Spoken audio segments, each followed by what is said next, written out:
नमस्कार साथियों, स्वागत है आप सभी का हमारे YouTube चैनल श्री हंसवाणी इंस्टीट्यूट पर। आज का तारीख है 6 नवंबर 2023 और इस दिन के करंट अफेयर्स का सभी अति महत्वपूर्ण प्रश्न हम लोग इस वीडियो में डिस्कस करेंगे। आज से हम लोग फिर से वापस वही मॉर्निंग का सेशन लेके आए हैं आप लोग के सामने।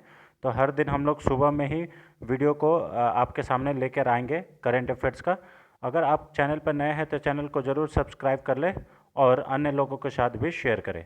तो चलिए करंट अफेयर्स एक अनोखी सोच के साथ वीडियो को शुरू करते हैं, लेकिन उससे पहले आज का मोटिवेशन देख लेते हैं। आज का मोटिवेशन है, hard work without talent is shame but talent without hard work is tragedy. बिल्कुल सही बात है। प्रतिभा के बिना कड़ी मेहनत शर्म की बात है, लेकिन कड़ी मेहनत के बिना भी प्रतिभा एक त्रासदी है। यानी कि आपको कड़ी मेहनत के साथ साथ आपको आपके अंदर में टैलेंट भी होना बहुत ज़्यादा ज़रूरी है। ठीक है, तो चलिए इसी मोटिवेशन के साथ, कई लोग ऐसे होते हैं ना कि आपसे जलने लगते हैं। तो क्या होता है कि हमें तो ये होता है ना कि लोगों को किसी से जलना नहीं चाहिए। अगर खुद के अंदर में प्रतिभा है, खुद के अंदर में टैलेंट है, तो आप उस टैलेंट को दिखाइए। दुनिया आपको उस टैलेंट को देखना चाहती है। ठीक है, लेकिन नहीं, आप कई लोग ऐसे होते हैं कि कोई अगर टैलेंट है उसी के अंदर में तो वो उसके टैलेंट से जलने लगता है। ऐसा नहीं करना चाहिए। आपके अंदर में अगर टैलेंट है तो आप खुल के आइए, आप उस टैलेंट को दुनिया के सामने रखिए। ज़रूर आप एक न एक दिन सक्सेस बनिएगा। ठीक है, तो चलिए इसी मोटिवेशन के साथ आज का पहला क्वेश्चन देख लेते हैं।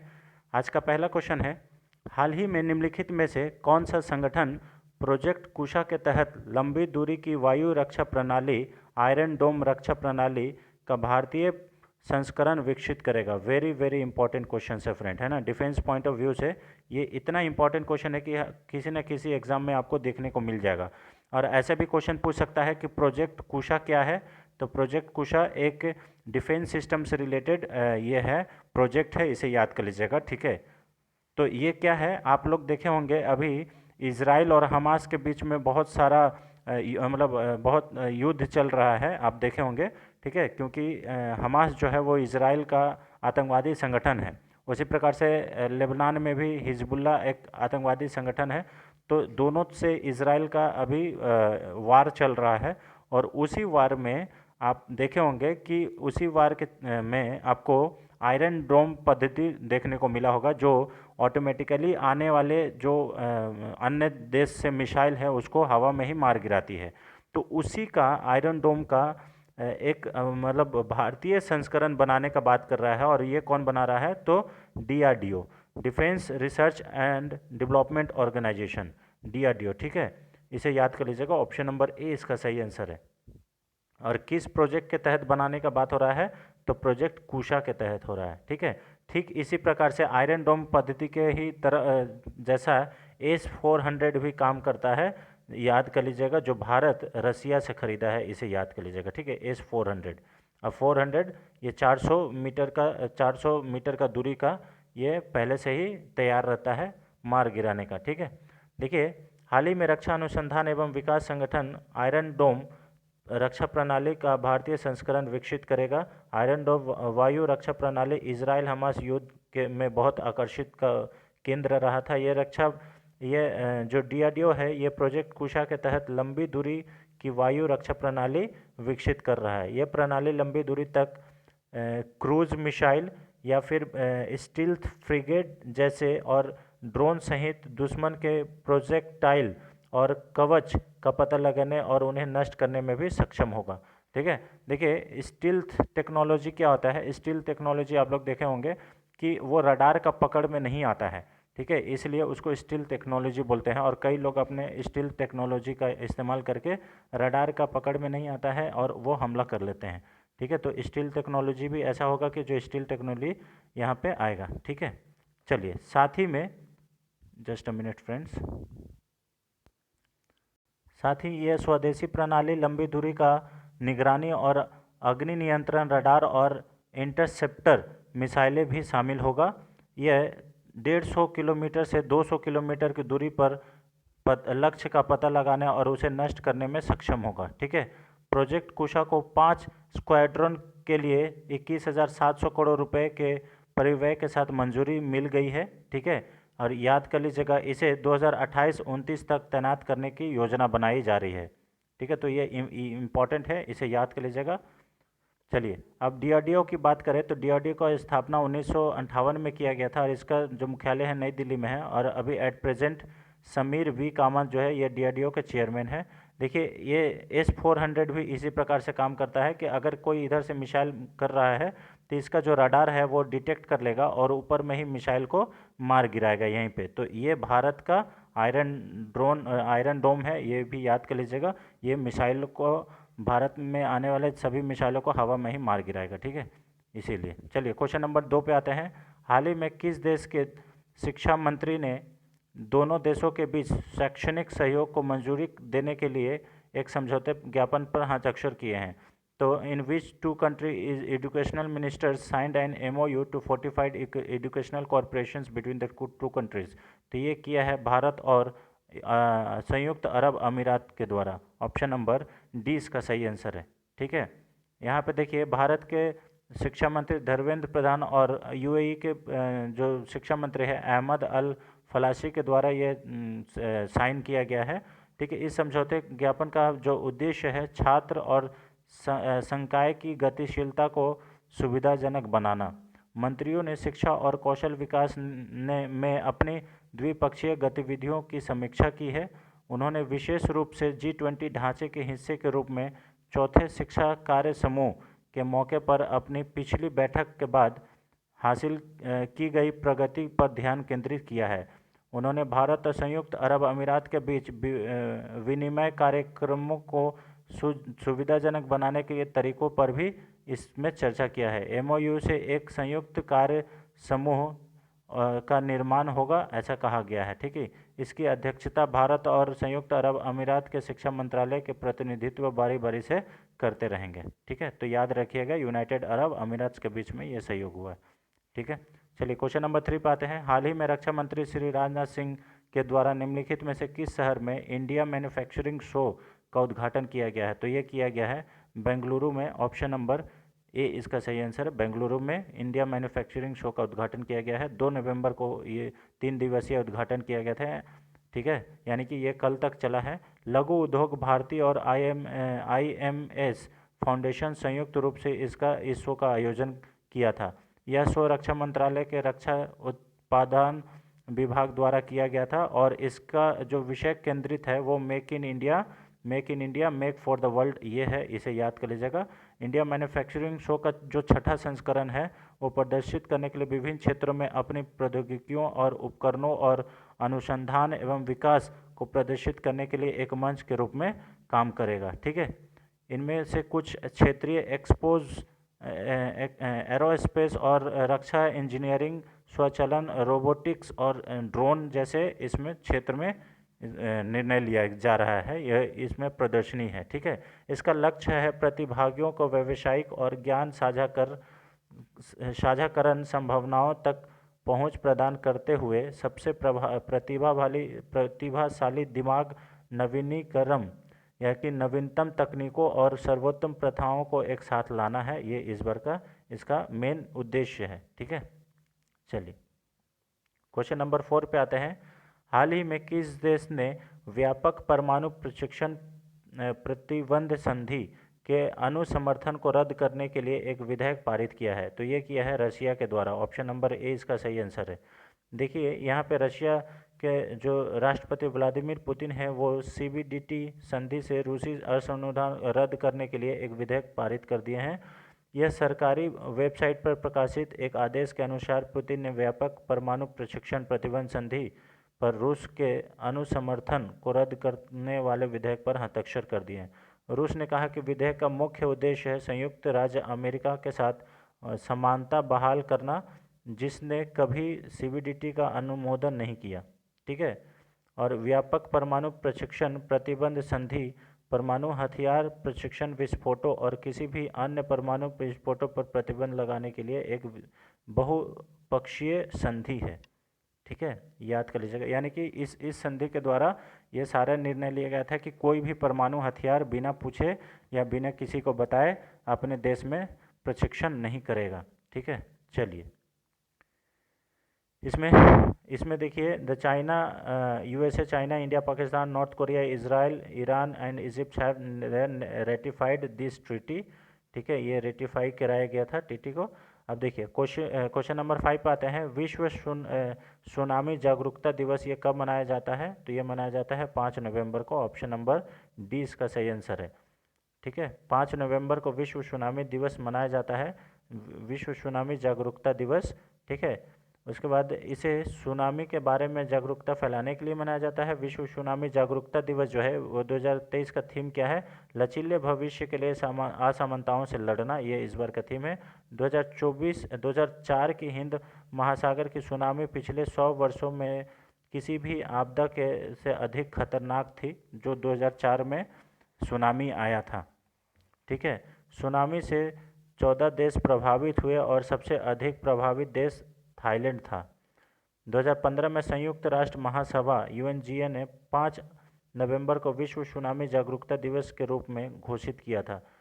5 नवंबर 2016 को प्रथम विश्व सुनामी जागरूकता दिवस मनाया गया था, यानी कि 5 नवंबर 2016 को।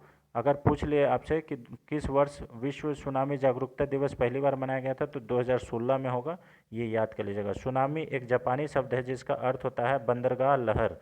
यह एक विमोक्ष द्वारा निर्मित विशाल पानी के नीचे की तरंगे की एक श्रृंखला है, ये याद कर लीजिएगा। और सुनामी कैसे आता है? तो प्लेट आपस में प्लेट टकराती है ज़मीन के अंदर, तो सुनामी आती है, ये याद कर लीजिएगा। ठीक है, चलिए अब कुछ नवंबर का दिवस, जैसे विश्व शाकाहारी दिवस 1 नवंबर को मनाया जाता है।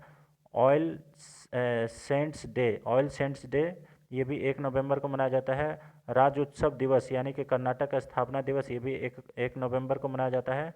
ऑयल सोल्ट्स डे ये 2 नवंबर को मनाया जाता है। पारूमाला फेरुनल ये जो है 2 नवंबर को मनाया जाता है। विश्व जेलीफिश दिवस ये 3 नवंबर को मनाया जाता है। विश्व सैंडविच दिवस ये भी 3 नवंबर को मनाया जाता है। विश्व सुनामी जागरूकता दिवस ये 5 नवंबर को मनाया जाता है। राष्ट्रीय नाचोस दिवस ये जो है 6 नवंबर को मनाया जाता है, यानी कि आज मनाया जाता है। युद्ध और सशस्त्र संघर्ष में पर्यावरण के संशोधन को रोकने के लिए अंतर्राष्ट्रीय दिवस ये भी 6 नवंबर को मनाया जाता है, ये याद कर लीजिएगा। ठीक है, चलिए क्वेश्चन नंबर 6 पे आते हैं। हाल ही में वनडे विश्व कप इतिहास में भारत के लिए सबसे ज़्यादा विकेट लेने वाले गेंदबाज कौन बन गए हैं?